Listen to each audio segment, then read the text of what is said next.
Hei kauhusaarnaaja. Olen kuunnellut videoitasi ja päätin kertoa omasta kokemuksestani. Olin mummoni luona monia vuosia sitten jouluna ja olin tapahtuma-aikaan noin 12-vuotias. Olimme mummoni talossa kolmestaan. Minä, pikkusiskoni ja mummoni. Kaikki meni hyvin, mutta eräänä iltana alkoi tapahtua.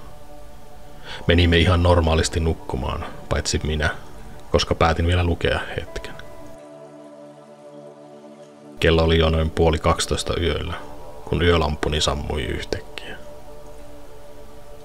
Otin kännykkäni taskulampun esille ja kävelin keittiöön. Mummoni on hyvin herkkäuninen ja kuuli, kun kävelin talossa. Mummoni nukkui siskoni kanssa samassa sängyssä, koska siskoni pelkäsi nukkua yksin. Kysyin mummoltani, että mitä ihmettä tapahtui, ja mummoni totesi rauhallisesti, että tämä on vain sähkökatkos. Menin takaisin huoneeseeni vasta puolen tunnin päästä, kun sähköt palasivat. Juuri kun olin nukahtamassa, katsoin verhoihin päin ja ne liikkuivat itsestään. Totta kai säikähdin sitä ja menin mummoni luokse. Mummoni laittoi minulle patjan, jossa voisin nukkua yön. Makasin patjalla ja luin melkein 3:30 aamuyöstä. Kun olin vihdoin nukahtamassa, kuulin ulkoa askeleita. Ne lähestyivät huoneen ikkunaa kohti. Olin aivan jähmettynyt pelosta, koska mummollani ei ole moneen kilometrin säteellä naapureita. Näin ison varjon takapihalta selekkaehtimien läpi. Mietin jopa hetken, että kuvittelen vain koko tilanteen. Mutta sitten varjo tuli lähemmäksi ja koputti ikkunaan. Siinä vaiheessa siskonikin heräsi. Ihmettelen yhä, miten mummoni ei herännyt näihin ääniin, sillä hän on hyvin herkkäuninen, kuten jo aikaisemmin mainitsinkin. Olimme siskoni kanssa kauhuissamme. Sitten tämä pitkä ihmismäinen varjo lähti kävelemään etuoven suuntaan. Olen onnellinen, että mummolani ovi on täysin puinen ja todella paksu.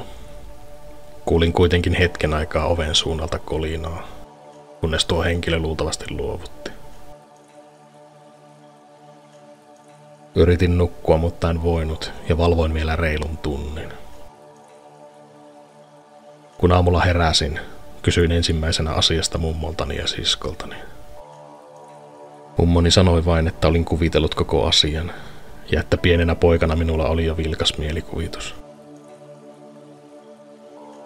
Siskoni ilme kertoi kuitenkin jotain muuta. Hän luuli, että oli nähnyt unta, mutta hän oli kuullut ja nähnyt täysin saman varjon ja kolinat. Tähänkään päivään mennessä emme tiedä, mitä tuo mystinen mies oletettu halusi meistä.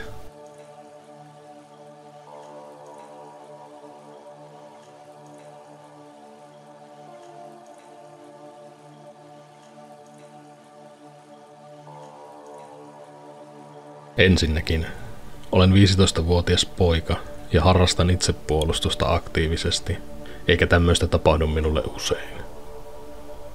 Tämä tarina on myös 100% totta ja tapahtui minulle. No mutta asiaan. Tämä tapahtui noin 2 kuukautta sitten. Kello oli noin 00:30 ja olin lähtenyt käymään vielä kaupassa. Asun noin 3,5 kilometrin päässä lähimmästä kaupasta. Olin kävelemässä osittain valaistua hiekkatietä pitkin. Otin puhelimeni esiin ja olin laittamassa snappia kaverille. Kun katsoin ottamani snappia, huomasin, että ihan kuin joku olisi katsellut minua puun takaa, noin 20-30 metrin päästä. Ajattelin kuitenkin sen olevan vain kivi ja jatkoin matkaa. Noin 5 minuutin päästä aloin kuulla askelia takanani. Aloin jo hermostumaan hieman, mutta en antanut sen aitata. Hetken päästä avasin puhelimeni kameran ja olin ottamassa selfieitä nähdäkseni, minkälainen kaveri minun perässäni kuljeskelee. Otan kuvan ja katson sitä. Sen suusta näkyi valkoiset terävät hampaat, ja pahinta oli, että se hymyili. En yleensä säiky helposti, tai usko mihinkään yliluonnolliseen, mutta se kuva sai minut paskahalvauksen valtaan. Lähdin kiihdyttämään askeliani ja otin samalla avaimen käteeni. Valmistaudun puolustamaan omaa henkeäni siltä varalta, että joku käy minun käsiksi. Tunnen yhtäkkiä, kuinka terävät kynnet tarttuvat olkapäästäni. Riehtaisen irti ja lähden juoksemaan. Juoksen suoraan kauppaan, jossa myyjä vähän hölmistyneenä katsoi minua. Teen ostokseni ja soitan isäni hakemaan minut jonkun todella huonon tekosyyn varjolla. Sen jälkeen en ole törmännyt tuohon, mikä ikinä se onkaan.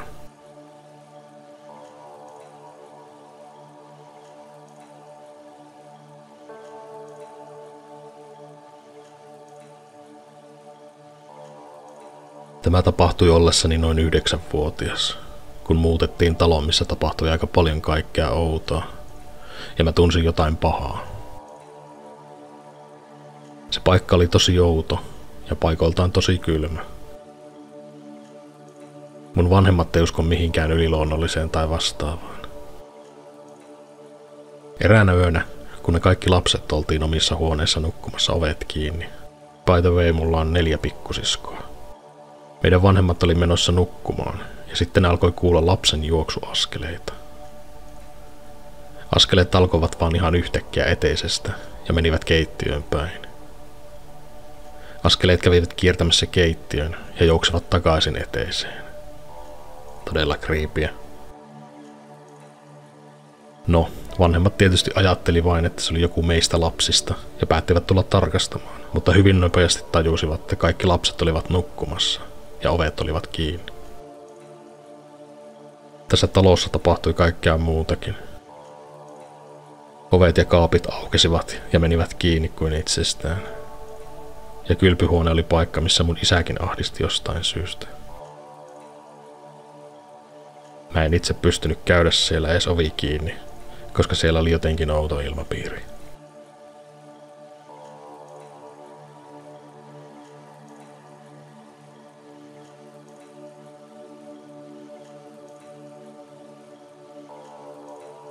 Hei kauhusaarnaaja, tässä tulee paranormaali kertomukseni, joka on muuten tosi tarina.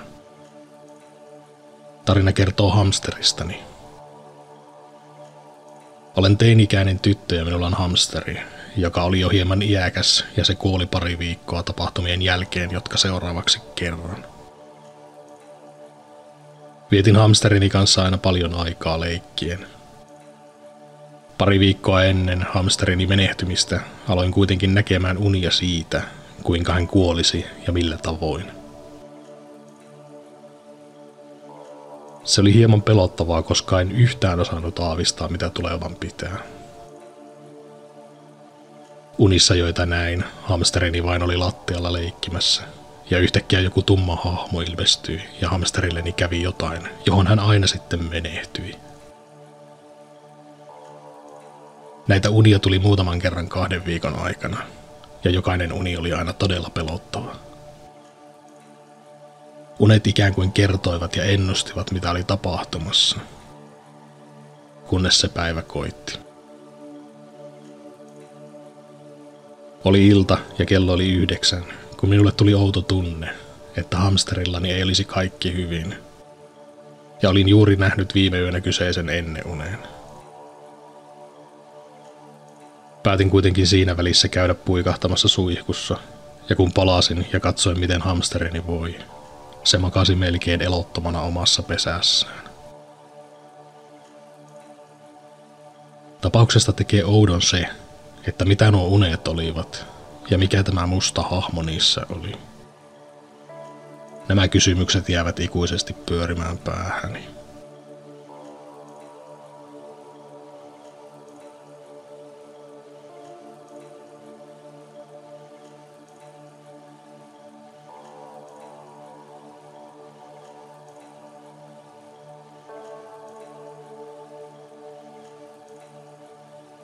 Tämä tapahtui ollessani 18-vuotias, ja kun olin lenkittämässä koiraani. Ennen tarinaa haluan kertoa hieman taustatietoa. Koirani, rodultaan Kanarian Doggi, on aggressiivinen vieraita ihmisiä kohtaan. Tämän takia tapaan lenkittää sen iltamyöhään tai aikaisin aamulla, jolloin lenkkipoluilla on mahdollisimman vähän trafiikkia. Koira on kyllä ihan mahdollista lenkittää myös vilkkaampana aikana, mutta koiran suuren koon vuoksi välttelen päivälenkkejä, ihan vaan sormiani säästääkseni, sillä se tuppaa vetämään vieraita kohti todella lujaa. Lenkkeilemme usein lähimetsässä, jossa kulkee kivoja lenkkireittejä kaunissa metsämaisemassa. Reitit ovat eri pituisia. Syvemmällä metsässä menee 2 ja 4 kilometrin reitit. Metsän ulkoreunassa peltojen välissä on 6 kilometrin reitti.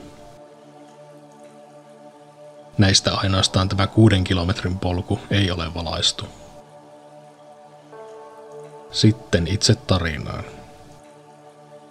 Eräänä myöhäisenä talvi-iltana, noin 11 aikaan, olin koirani kanssa tässä metsässä kävelyllä. Vaikka olikin säkkipimeää ja tiesin, että tämä edellä mainittu 6 kilometrin reitti ei ole valaistu, niin halusin joka tapauksessa mennä sinne tänään. Oli perjantai-ilta ja aamulla saisi nukkua pitkään, joten halusin viedä koirani hieman pidemmälle iltalenkille, kun minulla kerrankin oli aikaa. Lisäksi reitin pimeyden ja ajankohdan takia pystyin olemaan lähes täysin varma siitä, että emme kohtaa lenkillä muita koiria tai ihmisiä, joten koirani tai minun ei tarvinnut siitä tänään stressata. Ihan sysipimeässä ei tarvinnut kuitenkaan kävellä, sillä minulla oli otsalamppu, taskulamppu ja näiden lisäksi koirallani oli valopanta. Metsään saavuttuamme käännymme valaistulta tieltä pienemmälle polulle, joka johtaa tälle 6 kilometrin reitille. Yllämme loisti kaunis tähtitaivas ja meillä oli oikein kivaa. Tuntui, että koirakin jotenkin aisti sen, ettei vieraita ole nyt tulossa vastaan, ja se vaikuttikin paljon rennommalta kuin normaalisti. Olimme kävelleet jo melkein 6 kilometriä, kun osoitin koiraa valolla ja huomasin, että siltä puuttuu toisesta takajalasta tossu. Koiralla oli siis tossut jalassa, ettei sen tassuille tulisi kylmä pitkällä lenkillä, kun pakkastakin oli mittarissa jo aika paljon. Tuumasin, että se on varmaan pudonnut matkalla ja käännyimme takaisin etsimään sitä. Toivoin, ettei tossu olisi pudonnut ihan alkumetreillä, sillä ei olisi kovin kiva lähteä kävelemään 6 kilometriä takaisin katsemaassa. Noin vartin etsimisen jälkeen tossu löytyi. Ja kun olin polvillani lumessa laittamassa sitä takaisin koirani jalkaan, huomasin, että koira valpastui, nosti hännän pystyyn ja alkoi murisemaan tuijottaen pimeää metsää. Minulla on ollut lapsesta asti koiria ja tiedän hyvin, miten mikäkin koira on missäkin tilanteessa käyttäytynyt. Jos tässä olisi ollut kyseessä joku toinen koira, olisin ajatellut, että nyt se varmaan näki metsässä rusakon, peuran tai kuuli jotain rapinaa.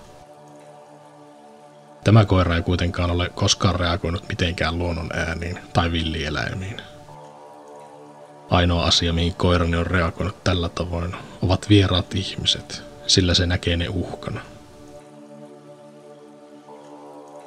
On varmaan sanomattakin selvää, että tämän tajuttuani menin paniikkiin, koska täällä päin metsää ei todellakaan pitäisi olla puolen yön aikaan muita ihmisiä. Koira oli kuin patsas, enkä saanut sitä liikkeelle.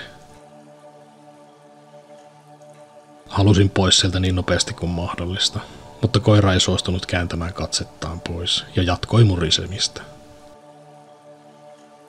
Tässä vaiheessa myönnän, että olen täysi vellihousu, enkä uskaltanut osoittaa otsalampulla suuntaan, mihin koira katsoi.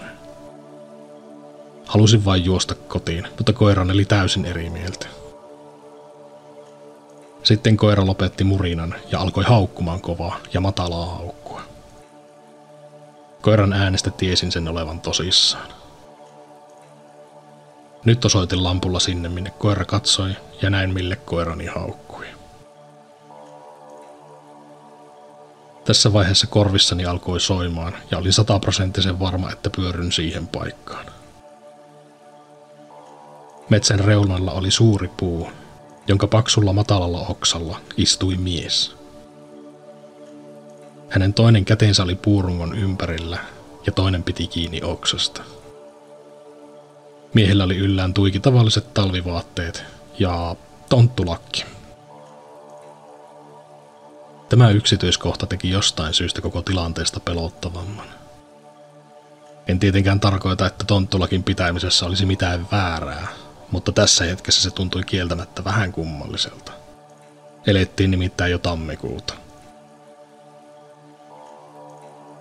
Tonttulakin käyttäminen tammikuussa ei ollut tässä kuitenkaan kummallisinta, vaan se fakta, että olin keskellä yötä pimeällä lenkkipolulla ja puussa istui hiljaa paikallaan mies katsoen koiraani.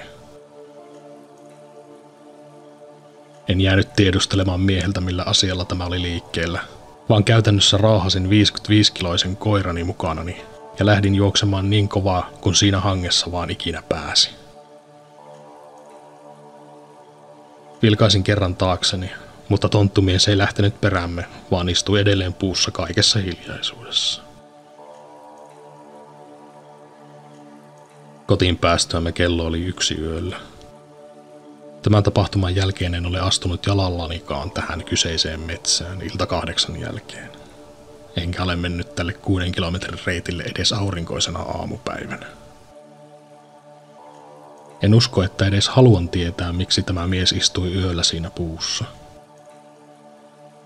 Toivon kovasti, että hän oli vain katselemassa tähtitaivasta, eikä alueelta tulla koskaan löytämään esimerkiksi ruumista.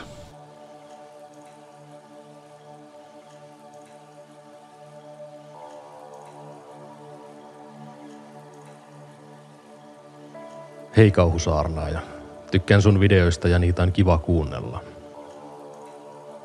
Kokemukseni tapahtui ollessani 16-17-vuotias. Olin isoveljeni ja hänen tyttöystävänsä luona kylässä. Oli ilta ja olimme menossa nukkumaan. Minä nukuin olohuoneen sohvalla, mistä oli näkyvyys keittiön ja vessaan.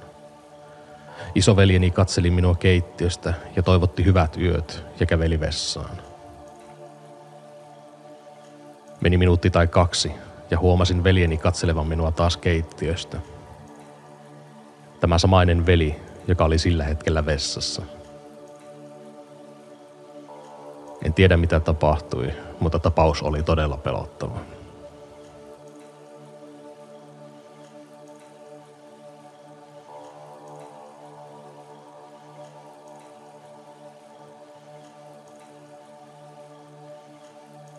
Moi, oon katsellut sun videoita paljon viime aikoina ja innostuin nyt jakamaan omankin kokemukseni.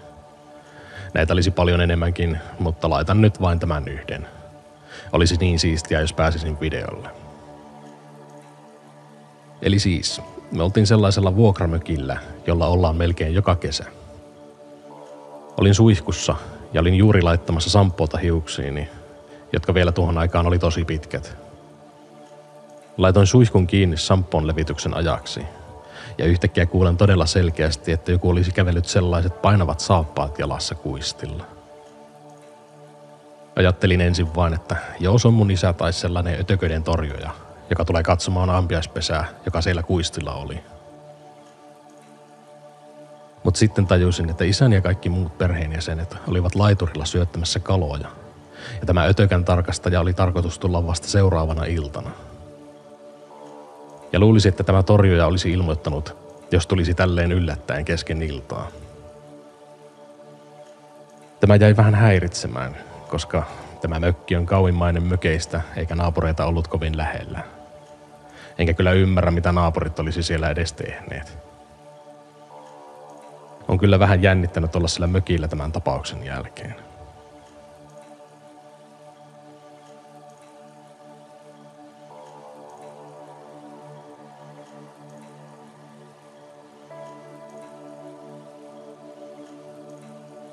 Terve kauhusaarnaaja. Katselen videoitasi hyvin paljon ja ne ovat saaneet minut miettimään omia kokemuksiani joita olen reilun 23 vuoden aikana kokenut. Kerron niistä sinulle tänään yhden. En koskaan ole ollut mitenkään säikkypersoona ja olen todennäköisesti oppinut pelon hillinnän isältäni, joka on niin sanotusti sitaateissa miesten mies. Tämä tapahtui minulle noin 2 vuotta sitten ja saa edelleenkin niskakarvani nousemaan pystyyn aina kun muistelen tapahtunutta. Olen siis raskaan kaluston kuljettaja, joten ajan usein pitkiä päiviä sekä öitä, niin kuin olettaa saattaa. Yövuoroissa sitä on ihan yksin ajatustensa kanssa ja mieli on hyvin keskittynyt, joten huomaan pienimmätkin äänet ja pidän silmäni yleensä tarkkana mahdollisten hirvikolareiden vuoksi. Tämän olen oppinut kantapään kautta. Joskus öisin kuitenkin mieli tuppaa nappaamaan sellaisia asioita, mitä en mielelläni haluaisi näin jälkikäteen enää miettiä. Elikkäs mennään ajassa taaksepäin noin 2 vuotta. Kesän, jolloin olin niin ikään taas työn touhuissa ja yövuorossahan sitä taas oltiin. Kello oli noin 1:30 yöllä ja olin ajamassa viimeistä kuormaa, jonka piti olla aamulla Purussa. Olin ajamassa Lahden väylää, toisin sanoen valtatie numero 12, kunnes silmiini osui noin 200 metrin päässä oleva naishenkilö. Huomasin hänet näin etäältä, koska kesäisin tuppaa olemaan valoisaa myös öisin. Tässä kohtaa kirosin jo mielessäni, että taas on varmaan joku sekakäyttäjä eksynyt reitiltään, joten ajattelin, että hiljennä vauhtia, jos nainen päättää tehdä jotain odottamatonta. Olen noin 70 metrin päässä naisesta, kunnes tämä alkaa hyppimään kaistaa oikealta vasemmalle. Tässä kohtaa huudan jo mielessäni, että voi vittu nyt. Painan tormen pohjaan ja alan jarruttamaan. Nainen pysähtyy, kääntyy ympäri ja alkaa katsomaan minun päin samalla, kun epätoivoisesti koitan huitoa naiselle, että väistyisi nyt tien laitaan. Nainen vain katsoo minua kohti ilman mitään aikomusta väistää. Tässä kohtaa olen jo melkein pysähdyksissä, kunnes nainen siirtyy tien laitaan. Pysähdyn naisen viereen, avaan apukuskin ikkunan ja lukitsen ovet. Huudan naiselle, että mitä tämä tekee tähän aikaan maantien varressa ja että onko kaikki okei. Nainen ei vastaa, vaan tuijottaa maata tässä kohtaa. Mietin jo, että vittu tästä, mutta kysyn naiselta kuitenkin kertaalleen, että onko kaikki varmasti kunnossa. Nainen kääntyy katsomaan minua päin, mutta pään liike ei ollut mitenkään luonnollinen. Ennemminkin naisen pää kääntyi kuin pöllöllä ja nainen vain hymyili, eikä mitenkään kaunisti, vain kierrosti jotenkin pahanlaatuisesti. Tässä kohtaa suljin vain ikkunan ja painoin kaasun pohjaan. Samalla kun lähdin liikkeelle, nainen lähti juoksemaan perääni ja kiljui.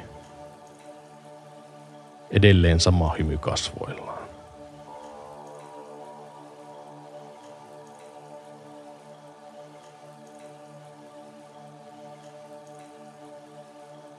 Yleensä kun kuulee jotain yliluonnollista puhetta, sen puheen kyllä kuulee hyvin, mutta koskaan siitä ei saa kunnolla selvää. Olen itse kuullut tällaisia seuran mökillä kavereiden kanssa. Mua varoitettiin, että älä säikähä, jos kuulet puhetta, vaikka ketään ei ole missään. Tosiaan oltiin isolla syötteellä, onko se nyt Pudasjärven kuntaa. Siellä on seuran mökki. Menin ulkovessaan ja istuin omille tarpeilleni ja kohta rupesi kuulumaan kauempaa 3 ihmisen juttelua. Varmaan muutaman minuutin verran. Juttelu loppui vasta silloin, kun olin lähdössä vessasta pois. Oli talvi eikä missään ollut jalanjälkiä, kun yritin etsiä. Menin mökkiin takaisin ja sanoin, että kuulin porinaa tuolta ulkoa. Nämä, jotka oli useammin käyneet siellä mökillä, tiesivät tuon, koska niin moni oli kuullut näitä porinoita. Esimerkiksi juuri tuolla vessassa, kun istahtaa ja on hiljaista. Pojat sanoi mulle sitten, että jos minua pelottaa mennä vessaan tai ulos, niin sanon näille puhujille, että minua pelottaa, enkä haluaisi kuulla tuota jutustelua. Sen jälkeen en tosiaan kuullut niitä porinoita enää koskaan. Outo juttu, mutta näin on mulle käynyt. Toinenkin paikka, missä kuulin talvella askeleita takanani, Oli satanut muutaman sentin lunta ja kuulin lumen narinaa takanani. Olin tälläkin kertaa seuran mökillä vessaan menossa. Ajattelin, että joku lähti mun perään hakemaan puita sisälle. No kuitenkin kun tulin vessasta pois ja katsoin ympärilleni, niin lumessa ei ollut kuin minun omat jalanjäljet. Sanoin kavereilleni, että mitä oli tapahtunut, ja he kertoi, että täällä kummittelee toisinaan. En tiedä mistä johtuu, mutta näin on mulle käynyt monesti ennenkin. Näin täällä Oulun suunnalla ja Taivalkoskella on mulla Oijärveltäkin kokemuksia yliluonnollisista jutuista, mutta kerranpa joskus toisten.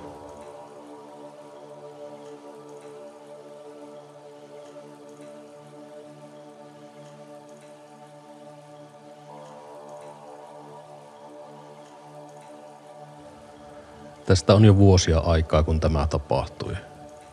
Syksy oli pitkällä tapahtuman aikaan. Asun poikani kanssa kahdestaan isossa omakotitalossa. Meillä on heti eteinen, kun tullaan sisälle, josta pääsee keittiöön, ja kun mennään suoraan, pääsee kellariin, missä meillä on puuhuone, pannuhuone ja sauna. Nämä on ehkä olennaisia tietoja jutun edetessä. Syksy oli tosiaan jo pitkällä, ja sukulaisia oltiin oltu tapaamassa päivällä. Samalla reissulla tuotiin äiti meille. Meillä on puuhella, jolla äiti rupesi keittämään marjoja sillä välin, kun menin pojan kanssa saunaan. Poika oli sen ikäinen, että kylpi silloin vanhassa. Jossain vaiheessa aloin pesemään poikaa ja kuului pieni kolahdus. Ihan kun ovi olisi paukautettu pannu- tai puuhuoneeseen mentäessä. Ohitin äänen sille, että luulin kuulevani omieni, mutta tuli vähän kylmät väreet, kun poika kysyi, että kuka tuli saunaan. Hämilläni vastasin, että jospa mummo on käynyt kellarissa. Kun oltiin valmiit ja lähdettiin saunasta, kysyin mummulta asiaa, ja mummu kertoi, että oli ollut koko ajan keittiössä, ettei marjat kiehu pohjaan. Kukaan ulkopuolinenkaan se ei ole voinut olla, koska tosiaan keittiöstä näkyy suoraan eteiseen, ja kukaan ei olisi voinut tulla kellariin ilman äitini huomaamista. Jossain vaiheessa äiti meni saunaan, ja sieltä tullessa oli kuullut, että joku nousee kovaa vauhtia kellarin portaat ylös. Luulen, että minä olin käynyt kellarissa. Mutta minä olin ollut koko ajan pojan kanssa katsomassa TV:tä. Pieniä juttuja, mutta silloin ne oli vähän jännittäviä. Meillä oli silloin 2 kissaa, jotka vie hiiret sun muut, joten en usko, että hiiriä olisi ollut liikkeellä. Enkä usko muutenkaan, että hiiret tai rotat pystyy niin selviä ja kovia ääniä pitämään.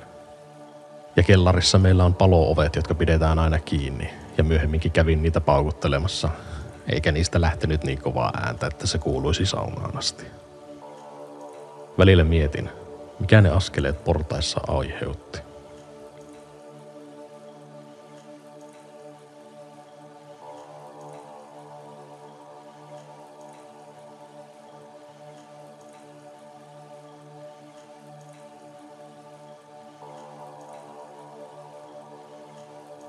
Hei kauhusaarnaaja.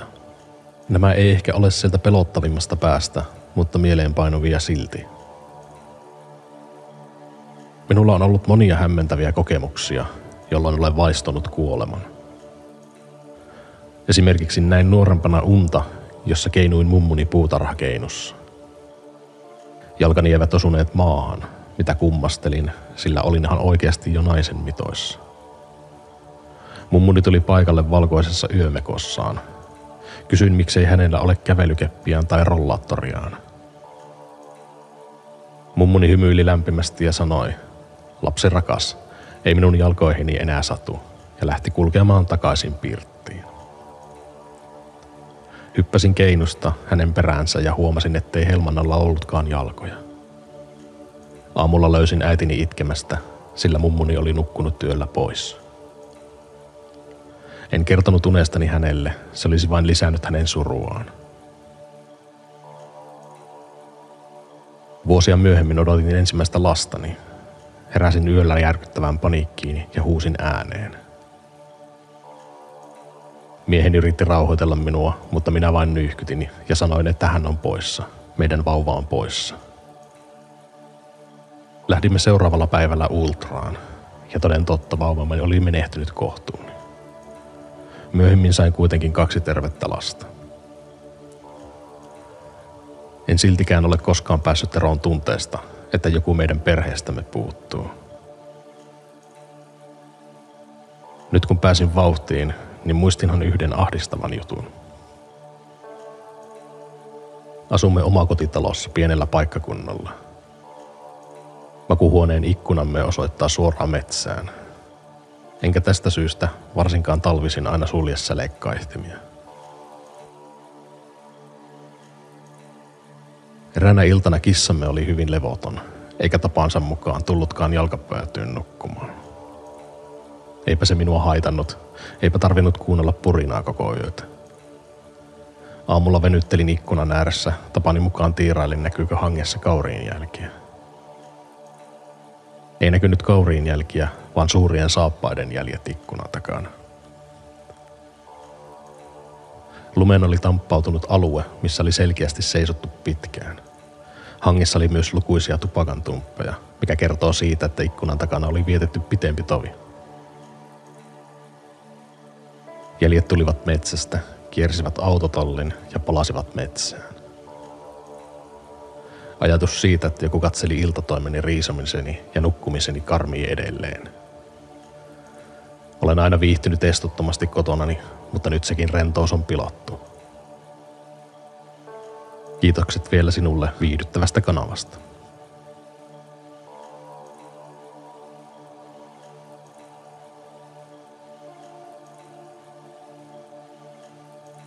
Olen kokenut useasti paranormaaleja kokemuksia, joista suurin osa tapahtui lapsuuden kodissani. Perheeni ei asu enää kyseisessä talossa. Osa tapahtumista on käynyt muille perheenjäsenille, aloitan kuitenkin omastani.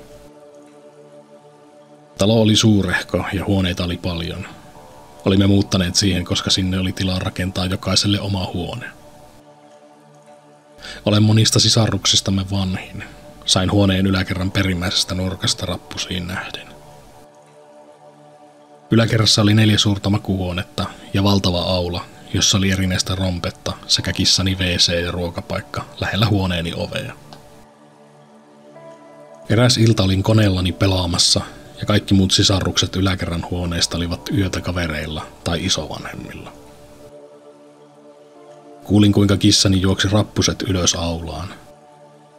Hetken päästä kuulin hänen palaavan rappuja alas. Tämä toistui useamman kerran ja poltin hermoni ravaamiseen. Päätin, että hain kissan aulasta viereeni nukkumaan, kun kuulin sen ravaavan taas ylös. Avasin oven pimeään aulaan ja lähdin kävelemään rappusille, joiden yläpäässä valonkatkaisija oli. Sain valot päälle vain todetakseni, että aula oli tyhjä ja oman huoneeni ovea lukuun ottamatta kaikki ovet olivat kiinni, enkä ollut kuullut kissani lähtevän alas. Niskakarvat pystyssä, jätin valot päälle ja palasin huoneeseeni mennen suoraan sänkyyn.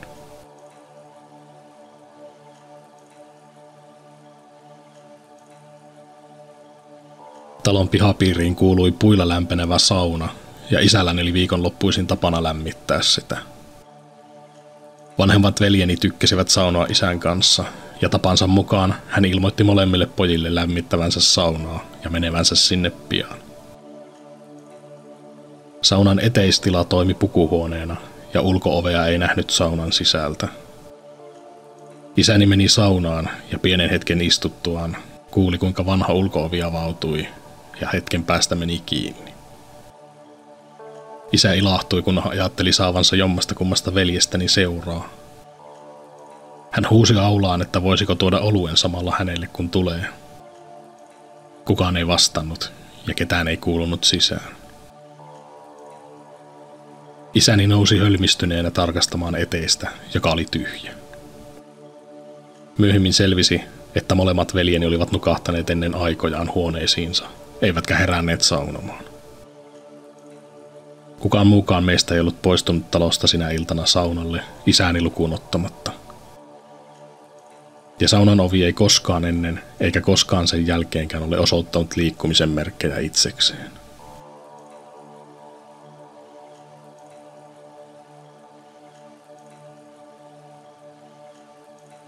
Nuorimmat 2 veljääni oli oman kokemuksensa aikoihin aika pieniä, eikä heidän kertomansa ollut kovin tarkka. Mutta he olivat rakentaneet tuoleista ja lakanasta itselleen majan, jossa leikkivät. Myöhemmin he kertoivat, että vanhempi veli olisi yrittänyt pelotella heitä seisomalla vain hiljaa majan vieressä. Vanhempi veli kielsi tämän, mutta en ole vieläkään varma, huijasiko hän. Toinen nuoremmista pisti myös täyskiellon nukkumiseen yläkerran huoneessaan. Se oli huone lähempänä rappusia. Hän kertoi, että oli nähnyt varjon tulevan sisään ja liikkuvan huoneen poikki, kun hän oli käymässä nukkumaan. Emme keksineet selitystä tälle, ja huone jäi tyhjäksi, kun veli vain muutti pienemmän kanssa samaan huoneeseen alas. Poikien yhteishuoneessa alakerrassa oli sellaiset korkeat koko seinän levyiset vaatekaapit. Kaappien ylle jäi tila, mihin sai vaikka tarvittaessa laatikoita päälle. Tyhjänä tila yleensä meillä kuitenkin oli, aina niin pitkälle kun nuorin veli itkien kertoi, että joku ryömi kaapin päällä katon rajassa. Emme löytäneet minkäänlaista ryömiä. Meistä lapsista kukaan ei olisi sinne ylettänyt ja aikuiset eivät olisi mahtuneet.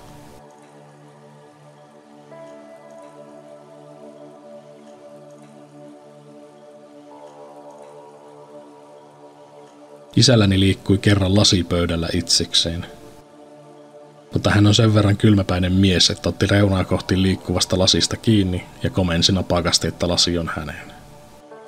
Lasi lopetti liikkumisen.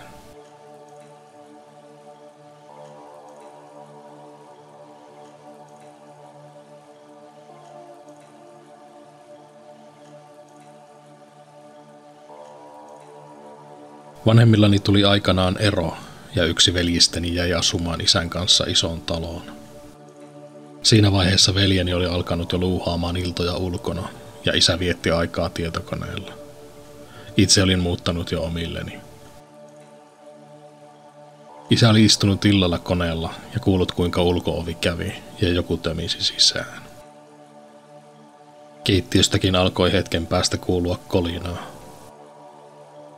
Tietokoneelta näki sivusilmällä keittiön suuntaan menevälle ovelle, ja isäni havahtuikin, kun joku kurkkasi ovelta nopeasti. Hetken päästä kurkkia kurkkasi uudelleen ja katosi keittiöön. Isäni pohti, että onkohan pojalle käynyt joku vahinko, kun noin kurkkii ja lähti keittiöön. Keittiö oli tyhjä ja koskemattoman näköinen. Isäni käveli eteiseen, jossa oli muun muassa yläkertaan johtavien rappusten alapää. Hän huusi veljää nimeltä, ja kukaan ei vastannut. Ja kääntyessään hän tajusi, että veljen kengät puuttuivat edelleen. Ulko-oven aukeamis- ja kiinnimenemisääni on todella yleinen selittämätön ääni talossa. Itsekin olen useamman kerran odottaessani kavereani meille kuullut sen, ja huutanut aina moikat olettaen, että kaveri käveli sisään. Meillä oli siis tapana, että meille vain kaverit kävelivät sisään, ja ovi ei ollut lukossa. Useinkaan ketään ei kuulunut, vaikka ovi ihan selvästi kävi. Tätini lopetti myös jossain kohtaa meillä vierailut, sanoi talon olevan liian pelottava. Poismuuttoni jälkeen veljelläni oli yläkerrassa ainoa käytössä oleva huone, minun vanhan huoneeni vieressä. Hän oli juuri ostanut itselleen PS-konsolin ja pelaili pelituolissaan kuulokkeet päässään, kun sivusilmällä näki, että huoneen ikkuna avautui ja sulkeutui. Kahva liikkui siis ylös alas sekä luukku aukesi. Veljeni lienee perinnyt isämme kylmät hermot, kun vain päätti jatkaa pelaamista välittämättä ikkunasta. Toisena iltana veli oli taas pelaamassa, kun kuuli kuulokkeiden ulkopuolelta kolauksen. Hän pisti pelin paussille ja riisui kuulokkeet. Siinä hän sitten istui ja katseli seinäänsä. Toisella puolella oli minun huoneeni ja kuulosti siltä, kuin jollain olisi isompikin raivari ja viskoisi tavaroita seinään. Hetken aikaa pauketta kuunneltuaan hän oli miettinyt, että onneksi se mikä siellä riehuikaan oli siellä eikä täällä ja jatkoi uudelleen pelaamista.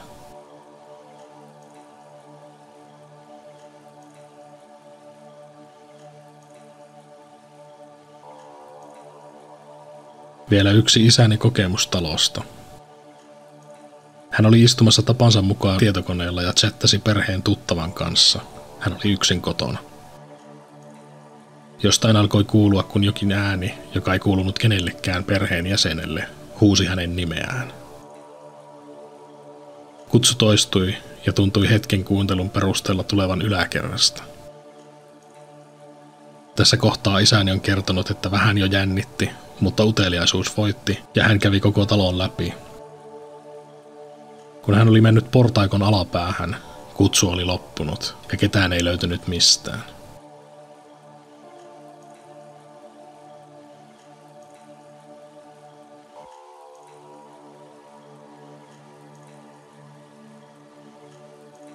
Myöhemmin kun tulin yöksi lapsuuden kotiini, niin että paikalla oli sekä isä ja veli. Aamulla heräsin mielestäni liian aikaisin ja makoilin sängyssä silmät kiinni, toivoin, että nukahtaisin uudelleen. Olin viettänyt yöni siinä ensimmäisessä huoneessa rappusten vieressä, koska siellä oli vierassänkyjä. Kuulin, kun huoneen ovi aukesi ja tuntui, kun joku katsoisi. En vaivautunut lopettamaan nukahtamisyritystäni ja kuulin hetken päästä oven sulkeutuman ja askeleet rappusissa. Kului vielä pari minuuttia ja ulko-ovi kävi. Tiesin isäni menneen tupakalle ja nousin hänen seurakseen. Uni ei vaan enää tullut. Pohdin pihalla isälleni, että oliko hän juuri käynyt huoneeni ovella ja miksi. Ei hän ollut, ja olkia kohauttamalla totesin, että se oli sitten ehkä veljeni, joka varmaan oli matkalla vessaan ja oli palannut takaisin nukkumaan. Myöhemmin veljeni noustua kysyin häneltä, oliko hän käynyt ovellani ja miksi.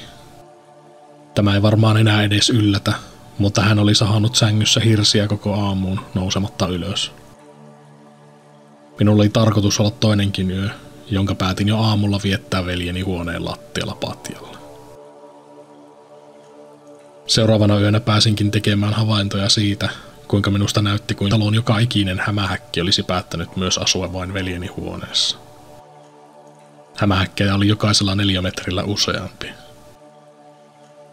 Hämähäkkikammoisena valinta oli vaikea. Yöhämähäkkien kanssa vai yksin äänien kanssa. Paketoin itsestäni rullakebabin ilmareijällä ja vietin viimeisen yöni ikinä siinä talossa. Isäni ja veljeni halusivat muuttaa pienempään taloon, koska tässä talossa oli yli puolet huoneesta täysin tyhjinä heidän kaksin siellä asuessaan. Tässä oli muutamia tarinoita kummitustalostamme. Omat kokemukseni voin vannoa oikeiksi ja aikajanallisesti sijoittuvat vuosien 02-07 väliin. Muissa sanon luottavani näihin eläväni miehiin, etteivät ole keksineet tarinoita päästään. Talo on edelleen asuttu, mutta en tiedä kuuluuko ja näkyykö siellä enää mitään kummia. Tapahtumat sijoittuvat keskikokoiseen kaupunkiin Etelä-Suomessa. Olen kokenut muitakin paranormaaleja kokemuksia asuessani muualla sekä myöhemmin metsästäessäni henkiä tarkoituksenmukaisesti, mutta jätän niistä kertomisen myöhemmäksi, koska talosta riitti paljon kerrottavaa.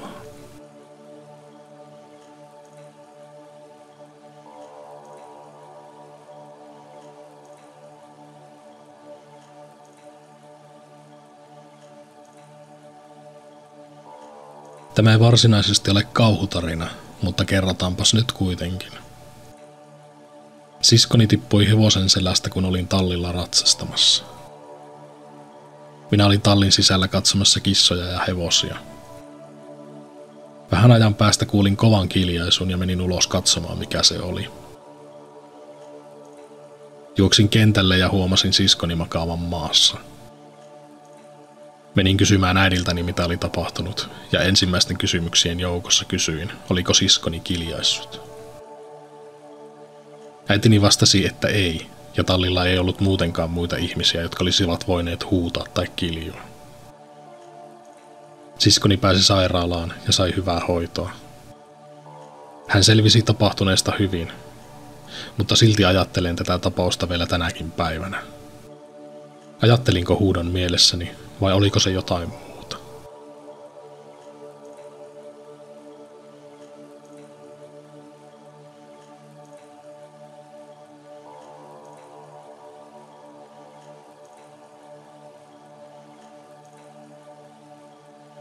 Herään yöllä kotoani tuntemukseen, että joku puristaa käsivarsiani sormillaan kivuliasti, ja näin hämärästi, että tumma, pitkä hahmo tuijotti minua ja kumartui puoleeni.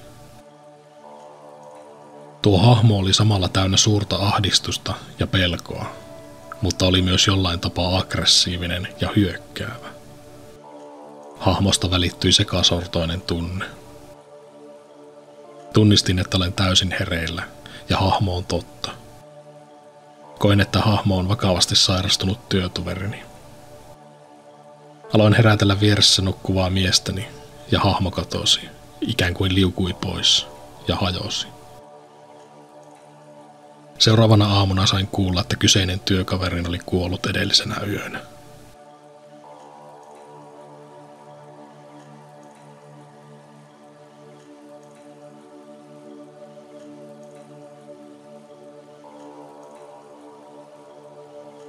Asun yhdessä poikaystäväni kanssa, ja noin kuukausi sitten hän lähti toiselle paikkakunnalle kesäksi töihin.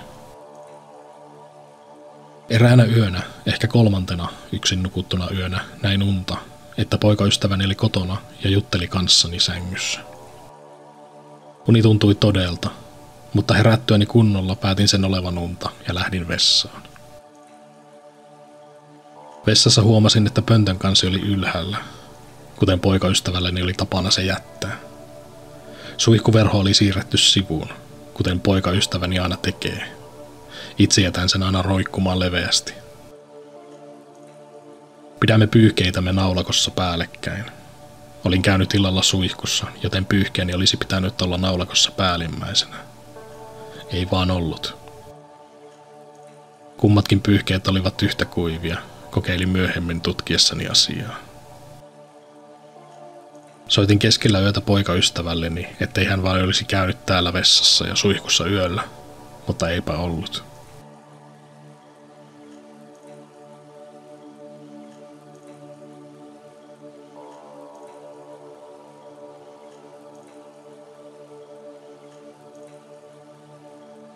Olin 2 kaverini kanssa yhdellä tutullamme kylässä, koska hän piti bileet.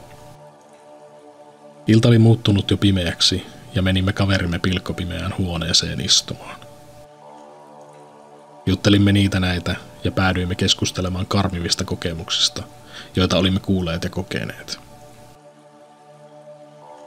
Kaverini kertoi, että yhtenä pimeänä iltana hän oli tullut pyöräilemästä, ja kun hän oli päässyt pihatielleen, niin hänestä oli tuntunut, kun joku tumma hahmo olisi seurannut häntä.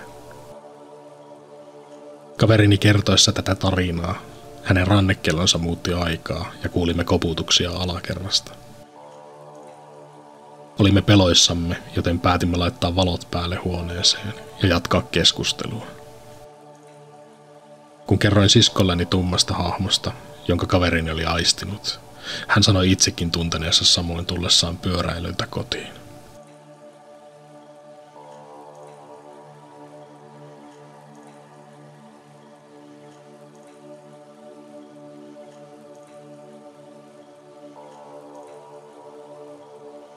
Isäni oli pappi ja saimme seurakunnan asunnon kerrostalosta, vastapäätä vanhaa hautausmaata. Iltaisin kun tein läksyjä kirjoituspöydän ääressä ikkunan alla, minulla oli tunne, että joku tuijottaa. Tunne hellitti aina kun suljin verhot. Kerran kuulin jopa tuletusikkunan alta naisen laulua. Teini-ikäisenä olin sitten syysiltana palaamassa seurakunnan nuorten illasta ja talutin pyörää hautausmaan ohi, kun näin kiviaidan takana hehkuvan savukkeen. Yritin ajatella, että se on vain vartija tai joku kännikala, mutta minulla oli ahdistava tunne siitä, ettei savukkeen takana ole mitään. Loikkasin pyöräni selkään ja poljin kuin hullu. Syötyäni iltapalan raotin verhoa ja katsoin ikkunasta. Näin kadun toisella puolella jalkakäytävällä pitkän varjon, jonka mielsin miehen varjoksi, mutten ketään, josta varjo heijastuisi. Mikään lampun tai puun heijastus se ei ollut. Olin katsonut ikkunasta 10 kertoja. En ole ikinä puhunut näistä vanhempieni kanssa.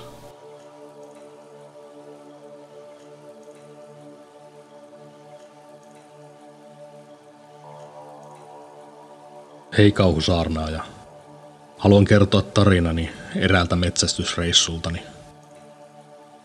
Olimme kaverini kanssa päättäneet lähteä eräänä aamuna kyttäämään metsäkanalintuja suon laidalle, jos vaikka sattuisi olemaan hyvä tuuri. Lähtöpäivämme aamuna oli satanut uutta lunta noin 10 senttimetriä, joten eläinten jäljet näkyisivät todella hyvin. Pääsimme perille ja lähdimme kävelemään autoltamme kohti suota, jonka olimme ajatelleet olevan otollinen paikka kyttäystä ajatellen. Jäimme suon laidalle, joka oli isokokoinen, joten lääniä oli riittämiin. Kaverini jäi hyvään paikkaan ja minä jatkoin jotain 20 metrin päähän hänestä. Noin 40 minuutin päästä aloin kuulla jotain ääntä selkäni takana ja ajattelin sen olevan kaverini, joten annoin asian olla. Ääni kuitenkin muuttui hieman ja päätin katsoa taakseni. Kaverini seisoi jäykkänä kuin kanki samassa paikassa, johon oli jäänyt. Ajattelin, että nyt mahtaa olla isompaa eläintä metsässä, mutta mitään ei kuitenkaan näkynyt missään. Ääni kuului kuitenkin selkeästi. Tuo ääni oli jotakuinkin röhkivää ja välillä en tunnistanut ääntä yhtään. Päätimme seurata ääntä, koska uteliaisuutemme otti vallan ja halusimme tietää, mitä pitää tuollaista ääntä. Kävelimme noin kilometrin verran siksakkia pitkin metsää. Aikaa tähän meillä meni about tunti, mutta äänen lähdettä emme koskaan löytäneet. Tähän väliin selvennyksenä, että ääni kuului maan tasolta, joten lintu se ei ollut. Yön aikana oli tosiaan satanut lunta, joten jäljet olisivat näkyneet. Minkäänlaisia jälkiä ei kuitenkaan lumessa ollut. Meillä ei ollut minkäänlaista hajua, mikä nuo äänet olisi voinut tehdä.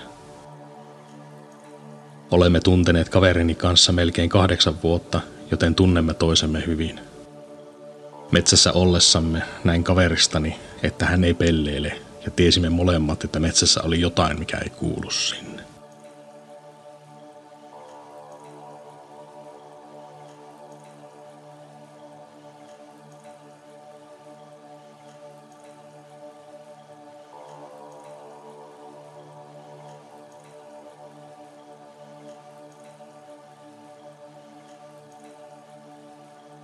Asumme kaupungin laitamilla. Alueella on paljon omakotitaloja, mutta myös paljon metsää ja peltoja.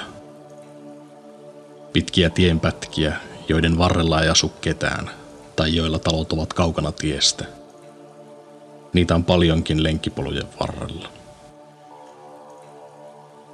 Tämä tapahtui 2 vuotta sitten syksyllä, kun illat olivat jo pimenneet, mutta ei ollut vielä niin pimeää, ettei ympärille olisi nähnyt lainkaan. Pisimmältä autiolta tieosuudelta oli melkein kaikki katulamput rikkoutuneet. En kuitenkaan antanut sen häiritä, sillä en pelkää pimeää ja se tie on suosikkireittini. Olin kävellyt tätä tietä noin 50 metrin verran, kun kaukaa edestäni mutkan takaa kääntyi tielle valkoinen pakettiauto. Huvittuneena ajattelin, että onpa oikein sellainen stereotyyppinen sieppausauto, ihan kuin elokuvissa. Jatkoin matkaani. Sitten auto yllättäen sammutti valot ja pysähtyi puoleen välin tietä. Sinne kaikkein pimeimpään kohtaan tien viereen. Ajattelin, että mä olen nähnyt tarpeeksi kauhuleffoja tietääkseni, että tuon auton ohi ei kannata kävellä. Käännyin pienelle polulle, joka vei jalkakäytävälle, noin 20 metrin päähän ylemmäs metsäistä mäkeä. Jalkakäytävän molemmin puolin kasvoi nuoria puita ja pensaita. Olin pukeutunut mustaan ja oli hyvin hämärää, lähes pimeää, joten kyykistyin jalkakäytävälle piiloon katsomaan, mitä auto tekee. Auto seisoi siinä minuutin tai pari, laittoi sitten valot päälle ja jatkoi matkaansa. Katselin sen menoa ja ajattelin, että mitähän helvettiä juuri tapahtui. Saattoihan hyvin olla, ettei se ollut mitään, mutta näin pienikokoisena naisena sitä miettii kaikenlaista tuollaisessa tilanteessa.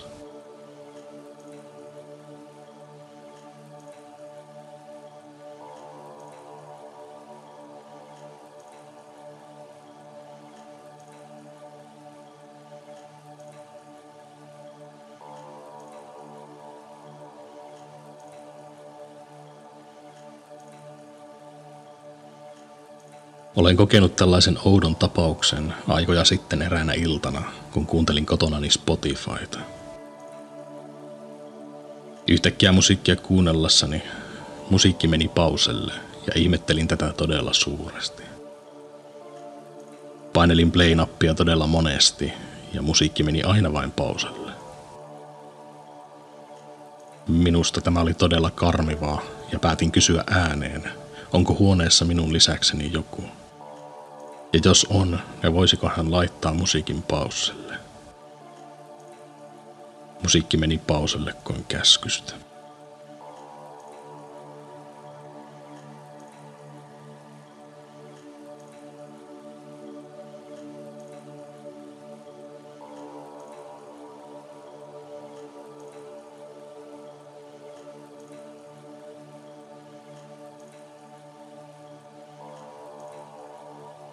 Tämä tapahtui eräänä syksynä, kun olin ystävieni kanssa metsäretkellä.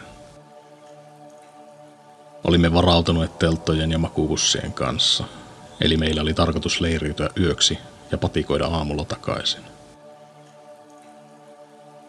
Ilta meni oikein hyvin ja nautimme muutamia oluita nuotion loisteessa ja paistoimme tietysti makkaraa, kun retkellä olemme. Yhtäkkiä kaverini sanoi, että kuulee jotain ääniä läheisen lammen suunnalta. Olin tässä kohtaa niin lumoutunut nuotion loisteesta ja hyvästä olosta, että en ajatellut asiaa sen ihmeemmin.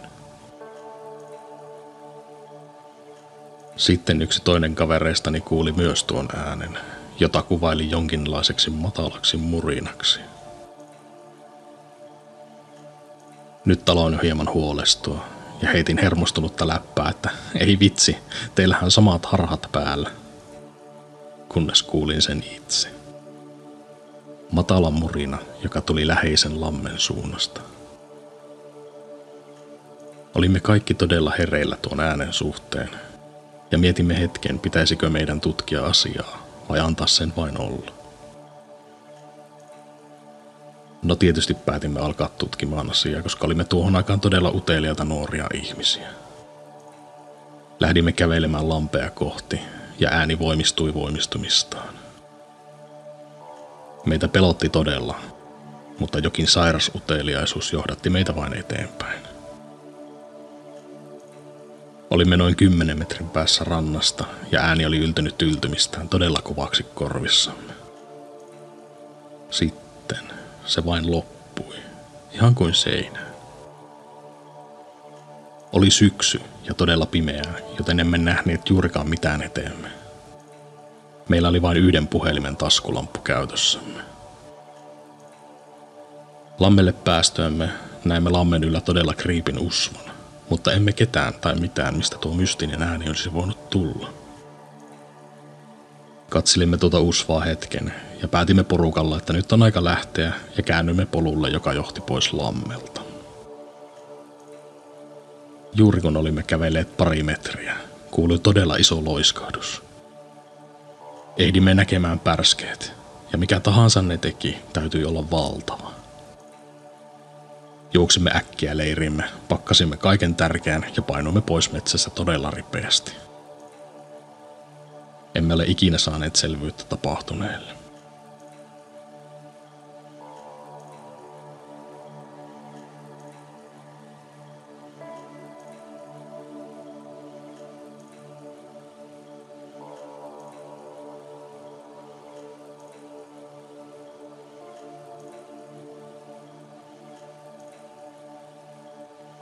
Hei kauhusaarnaaja.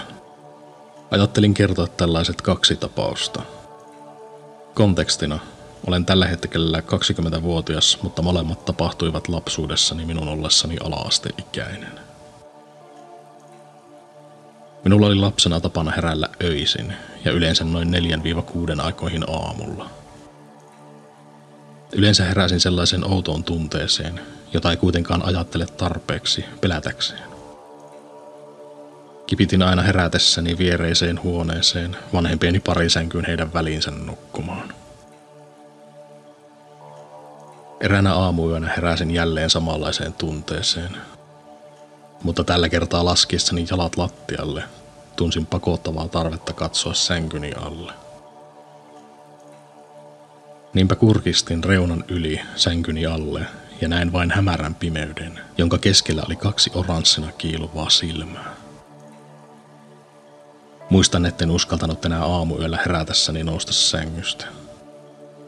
Öinen heräilemiseni hälveni, kun isäni osti sängyn ala-alueen peittävän laatikon. Kuka tietää, mitä sänkyni alla oli. Toinen tapaus sijoittuu arviolta 2 vuotta myöhemmäksi edellisestä, en muista tarkkaa aikaa. Olin vatsataudissa kipeänä ja heräsin keskellä yötä tunteeseen, että huoneessa liikkui jokin.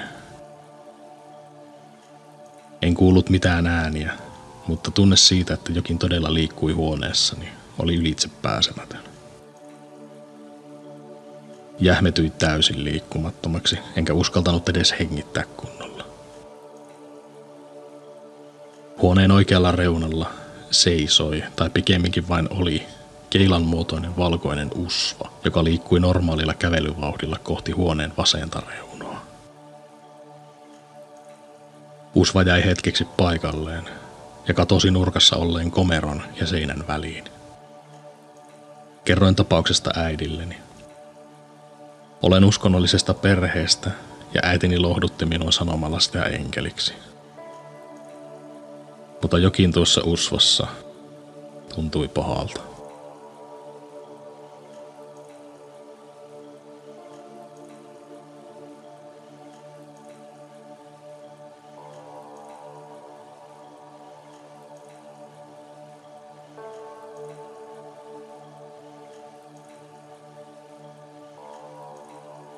Oli ihan normaali keskiviikkoilta ja olin kävelyllä äitini ja pikkuveljeni kanssa. Oli lokakuinen ilta ja kello oli noin 7. Yhden talon vierestä kulki eräänlainen läpikulkureitti, jonka läpi meillä oli tarkoitus kulkea. Yhtäkkiä huomasin talolla miehen. Kerroin tästä äidilleni ja veljelleni. He näkivät myös saman kuin minä. Päästöimme läpikulkureitille noin 10 sekunnin sisään havainnosta. Miestä ei näkynyt enää missään. En tuolloin ajatellut, että tämä olisi ollut mitenkään outoa, mutta näin jälkeenpäin ajateltuna olihan se.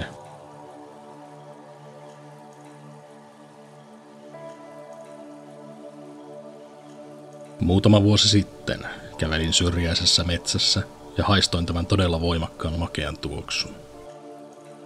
Päätin seurata hajua, koska olen luonteeltani todella utelias ihminen. Heti kun pääsin hajun lähteelle, toivoin olevani hieman vähemmän utelias. Olin nimittäin löytänyt ruumiin keskeltä metsää. Kaveri oli selvästi ollut kuolleena jo hyvän aikaa, ehkä jopa useita päiviä. Luonto oli myös tehnyt tehtävänsä näiden muutamien päivien ajan. Soitin poliisille, joka käski minun odottaa ruumiin kanssa, kunnes he saapuisivat paikalle. Olin keskellä ei mitään ja kesti todella kauan ennen kuin he saapuivat, ja ehti tulla jo pimeä. Siinäpä sitten vain istuin pimeässä metsässä ruumisseuranani. Kävi ilmi, että hän oli tehnyt itsemurhan.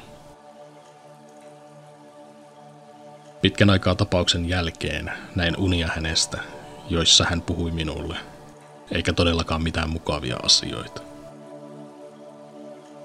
Pääasiassa hän puhui siitä, kuinka hän oli vihainen, että olin häirinnyt hänen lepopaikkaansa, ja hän halusi minun tappavan itseni. Luultavasti tämä oli vain mielikuvitustani, mutta kaikki oli tuolloin melko häiritsevää.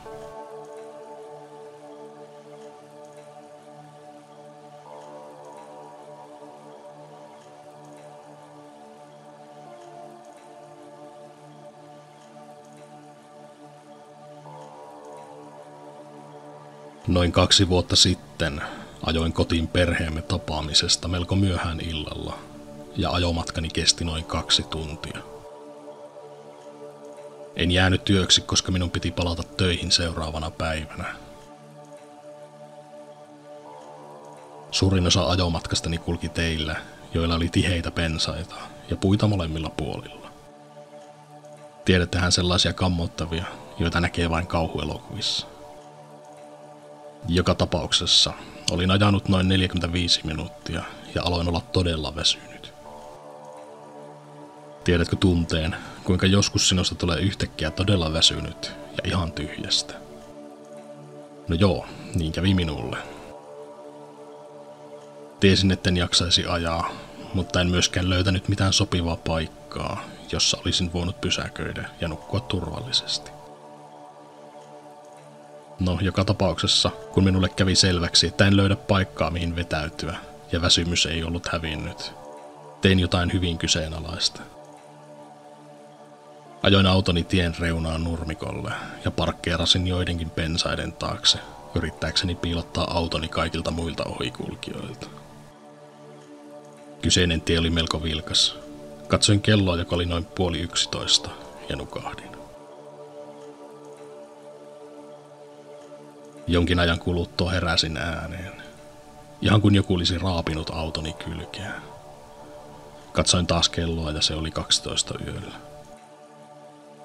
Ääni lakkasi muutaman sekunnin kuluttua, ja koska olin edelleen erittäin väsynyt, en vaivautunut edes katsomaan ympärilleni ja laitoin yksinkertaisesti takaisin nukkumaan.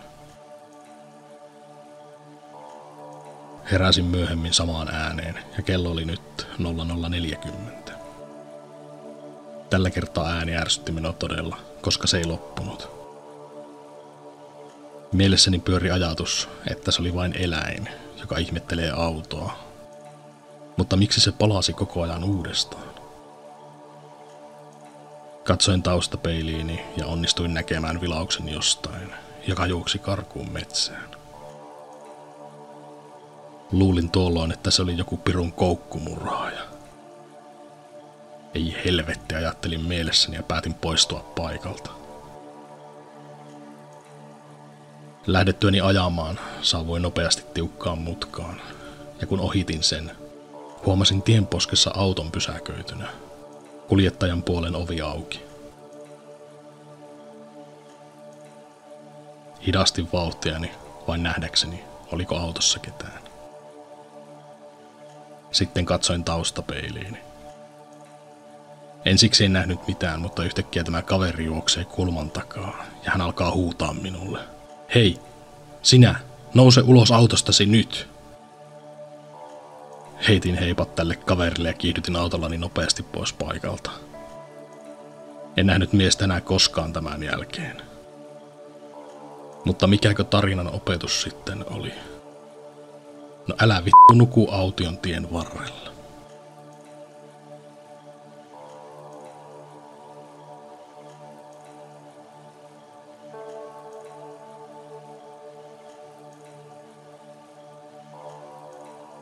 Tähän väliin pieni muistutus, että omia tarinoita ja kokemuksia voit lähettää osoitteeseen kauhusaarnaaja@gmail.com tai suoraan yksityisviestillä Instagramissa. Teen mielelläni uuden videon tilaajien kokemuksista, mutta tarvitsen vielä lisää tarinoita. Jokainen tarina on kertomisen arvoinen. Pidemmittä puheitta mennään takaisin tarinoihin.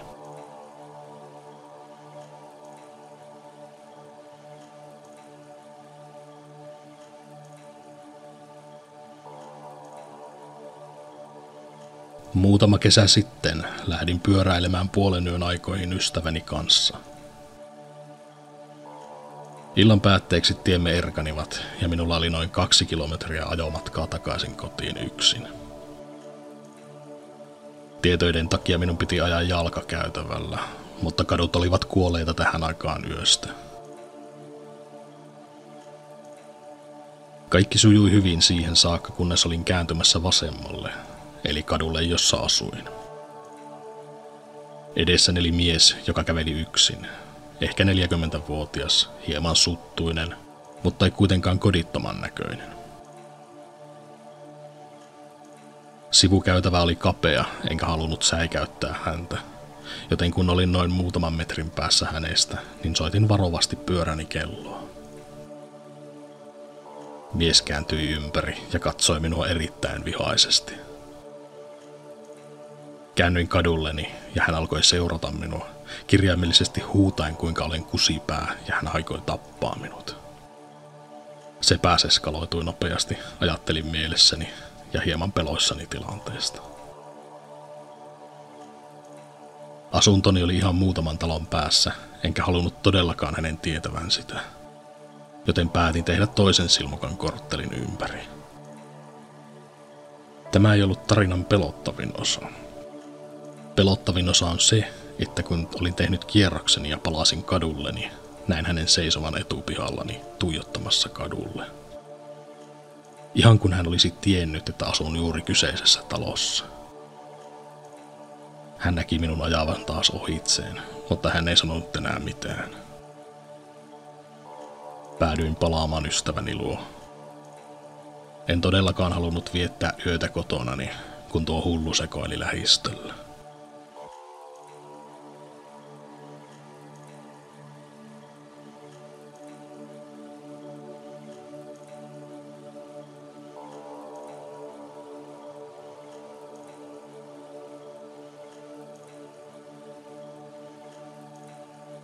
Tämä tapahtui minulle viime kesänä, kun olin vanhempieni luona loman aikana. Kello oli noin 3 yöllä ja olin huoneessani tietokoneellani, kun sain puhelun siskoltani. Tämä oli hieman outoa, koska siskoni huone on aivan omani vieressä, ja hän olisi voinut ihan hyvin tulla huoneeseeni kertomaan asiansa. Puhelu loppui heti, kun vastasin. Ajattelin, että ehkä hän halusi puhua kanssani, joten nousin ylös ja menin hänen huoneeseensa. Heti kun saavuin hänen ovelleen, hän alkoi huutaa, että joku on hänen huoneessaan, joten ryntäsin sisään. Mutta ketään siskoni lisäksi ei tietenkään huoneessa ollut. Kun hän lakkasi itkemästä, hän kertoi minulle, että hän oli herännyt ja nähnyt tumman varjon vain muutamien senttien päässä kasvoistaan, ja silloin hän oli huutanut. Kerroin hänelle, että hän oli myös soittanut minulle. Siskoni kertoi minulle, ettei hänen puhelimensa ollut hänen huoneessaan, ja että hän nukkui. Hänen puhelimensa oli alakerrassa hänen käsilaukussaan. Outoa on se, että minulla on hänen puhelunsa logi puhelimessani, mutta hänellä ei ole. En ole koskaan onnistunut selittämään tätä.